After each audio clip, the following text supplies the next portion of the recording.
Well, we now move through to a very special award, and this is the Heroines HR Innovation Christian Dahmen Memorial Award. Ladies and gents, I'd like to welcome to the stage Paul Stewart, founding director of TakeON, the sponsor of this award. I can't think of a better award for TakeON, but in particular for Christian to be associated with.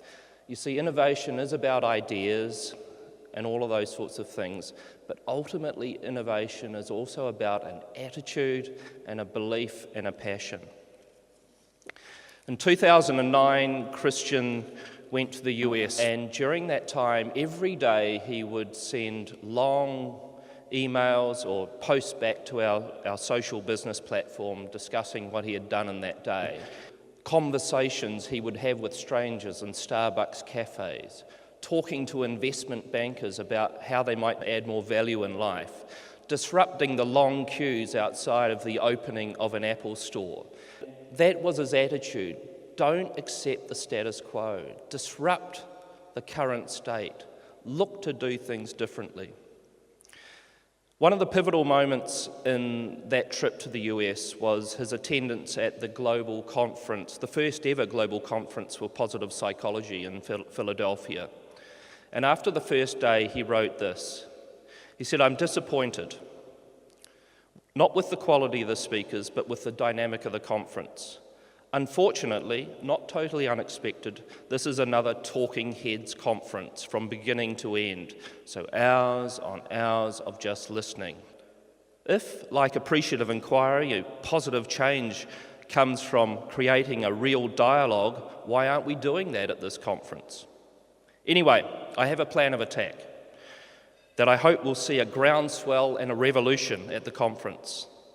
I have started by explaining to a number of people the alternative conference methodology. I realise that most people in the US don't get it, which tells me that there is a huge potential for take-on methodologies in this market. Even so, one by one, I am recruiting, little by little, my underground army." Next day. The groundswell is building. Today we ran 3 conversation sessions outside of the conference main. We start delivering these in the breaks. People join, 50, 100, 150 people who are no longer attending the mainstream of the conference. We're just talking in the corridors. Day 3, we continue the process. The numbers are building. In the afternoon, the positive Pope, Martin Seligman, approached me. He introduced himself and said, "Your reputation precedes you. Lots of people are talking about what you are doing at this conference. Tell me about it." So I tell him the story. At the end, Martin Seligman says, "I'd like to see you on the agenda at the next global conference in 2 years in London." Sadly, Christian wasn't able to take up that invitation, because by the time that conference occurred, he was in a wheelchair, unable to move, and unable to speak. The motor neuron disease, Lou Gehrig, had got the better of him. He tried to innovate through that disease. The 2 major experts in New Zealand said there were nothing they could do for him other than to make him die in comfort, help him to die in comfort. He wouldn't accept that. He searched the world. He went back to Germany. He sought out alternative treatments. He went to Israel and had stem cell treatment, totally unheard of in this space. Sadly, that did not work, complicated by the fact that he was involved in a car accident which caused great shock to his body. In September 2011, I saw him in Germany.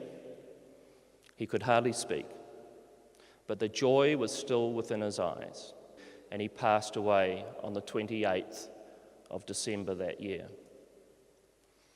He innovated. He tried. The thing about innovation is you don't always succeed, but if you don't try, you have no chance of succeeding. But we only improve the world, we only improve what we're doing in our industry and in our profession if we continue to try new things. Thank you.